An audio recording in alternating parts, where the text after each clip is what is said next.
là. Bonjour Patrice. Bonjour Patrice. Oui. Alors, vous avez feuilleté les pages culturelles de la presse ce matin et vous êtes... Oh, je vous vois bien souriant. Oui, parce que j'essaie d'imaginer si Cristiano Ronaldo, Zinedine Zidane, Diego Maradona avaient été des généraux d'empire, s'ils avaient dirigé l'armée russe ou même l'armée britannique. Enfin, voilà. Alors, vous allez voir ce que ça aurait donné. Vous voyez un peu le tableau, c'est le cas de le dire. Hein. Vous avez comme ça 40 portraits de footballeurs représentés en généraux russes, en officiers britanniques. Alors pour les voir, il faut aller au musée, l'Académie des Beaux-Arts de Saint-Pétersbourg. Sinon, c'est dans le Parisien et l'Humanité ce matin. Mais c'est assez étonnant. Et tous ces portraits ont été exécutés en technique de peinture numérique. C'est-à-dire qu'ils sont faits à la main, mais avec l'utilisation d'un programme graphique au lieu de peinture et de pinceau.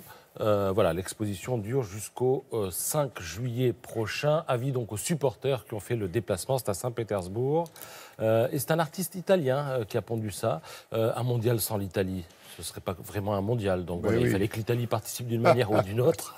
Elle l'a fait grâce à l'art. Le magazine L'Éventail propose un spécial Japon de très très bonne tenue où vous pourrez redécouvrir Yayoi Kusama, la superstar de l'art japonais, experte en poids, qu'elle aligne depuis son plus jeune âge.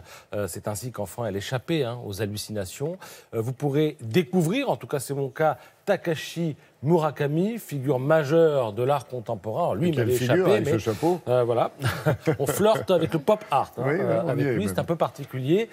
Exposition d'ailleurs à New York en ce moment. Si d'aventure vous passez par là, New York, tout le monde se passe à un moment ou un autre par New York. Et puis alors... toute une série de photos qui rappellent que à Tokyo foisonne en ce moment tout un tas de projets architecturaux et on le voit avec ces photos. Et le point commun de tous les bâtiments que vous voyez, c'est qu'ils sont tous conçus pour résister au séisme. Alors en haut à droite, vous avez la mairie, en bas à droite, vous avez un autre bâtiment avec une petite statue de la liberté. Il faudra voir un jour combien il y a de statues de liberté dans le monde. Parce qu'il y a celle de New York, celle qui est pas loin d'ici à Paris, la vraie, dans le 15e. Voilà. Et puis il y en a même à Tokyo. Je termine. Non, je termine pas. Alors, je vous ai parlé tout à l'heure d'un vélo involable. Oui, c'est quoi l'histoire? Alors, il est fabriqué par une société hollandaise. Il est équipé d'un système classique de géolocalisation GPS, pilotable par smartphone. Jusque-là, tout va bien. Mais alors, pourquoi est-il involable? C'est parce qu'il reconnaît son propriétaire à distance. Vous approchez, il se déverrouille. Vous approchez, mais vous êtes un voleur. Il vous détecte et il se met à crier. C'est-à-dire qu'il y a des sonneries qui partent dans tous les sens. Les détecteurs sont insérés dans le cadre et, last but not least, il est alimenté à l'énergie produite par le pédalage.